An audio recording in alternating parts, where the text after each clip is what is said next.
I'm Bill Kincaid. I'm the Herald B. Monroe Associate Professor of Leadership and Ministry Studies. And I began teaching at CTS in 2008.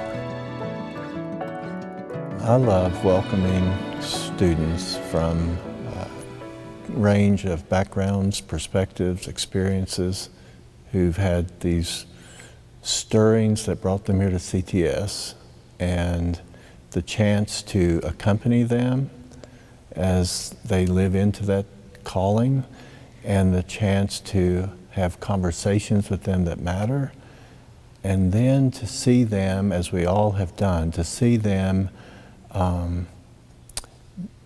take on concrete expression. More than just practice what we have talked about here, but to embody it.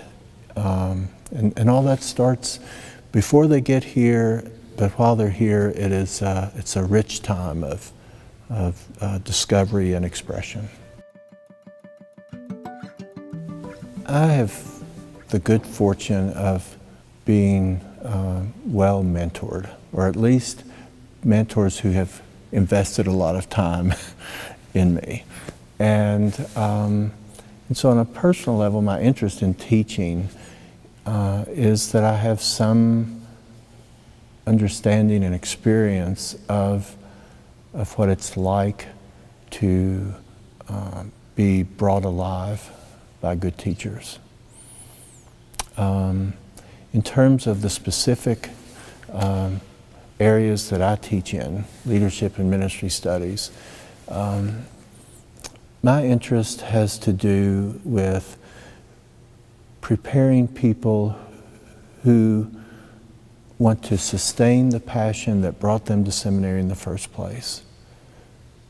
My vision for pastoral work is more than being chaplain to a particular community of faith. It is taking seriously that role of interpreting Christian story and practice, and the important role of oversight of a congregation's life and mission. So my hope is that as important as chaplaincy is, as important as pastoral care is, as important as any single dimension of pastoral life and work may be, I want to try to bring all those together in a very compelling, dynamic, even courageous kind of expression.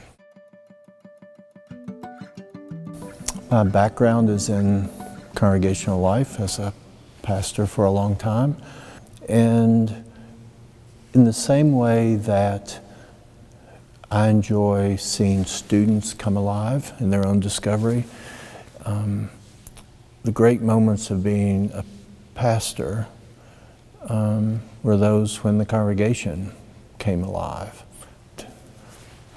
I think that the academy informs that kind of awakening and that kind of enlivened ministry.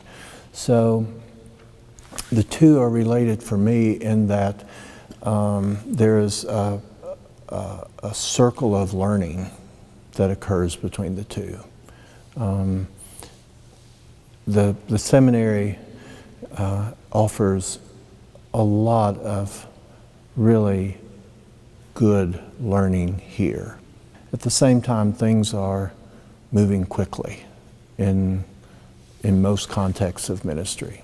Major cultural shifts, major trends, some that are encouraging, some that are discouraging. But for me, the relationship is to continue the conversation, that it's not a separation, but rather an ongoing collaboration where, because of the various perspectives of seminary and church, we learn from each other. I'm currently working on a book that's much more focused on the transition into ministry from seminary. those first few years are critical years. And so I want to try to describe not just the transition from seminary to what comes next in ministry, but also what that transition looks like in this particular time. Transition into ministry work, which is valuable work, a lot is focused on a very gradual kind of learning over time and just being really attentive to one's own self-care. And so what is it that we can do to support new pastors in communities of faith where the window is not long and where both the self-care of the pastor is important as well as sustaining the passion that called somebody into ministry to begin with and having that person experience some impact, some positive impact in the short term. And the book also talks about the importance not just of that transition from seminary to ministry, but all the transitions through the seasons of a well-lived pastoral career. One is that our degree program offerings for a freestanding seminary are really quite remarkable. So to have the MDiv and the Master of Arts in Christian Ministries that are really focused toward congregational leadership, to have the MTS, the Master of Theological Studies, that's attracted a really interesting and wide range of people, sometimes for personal enrichment, sometimes for ongoing study. To have a revitalized Doctor of Ministry program and a new PhD program, and then to have two major counseling programs, both of which can be dually aligned with other degrees here. That there is a range there that most freestanding seminaries don't have and aren't able to support at this level. And woven through all of those are commitments to theological reflection. Who is God in this setting? To what is God calling us in the world? As well as rigorous practice and reflection on that practice and strong supervision in the midst of that practice. And so I think that's a distinctive to be able to point to this range of degree programs and the rigorous level at which we continue to support them.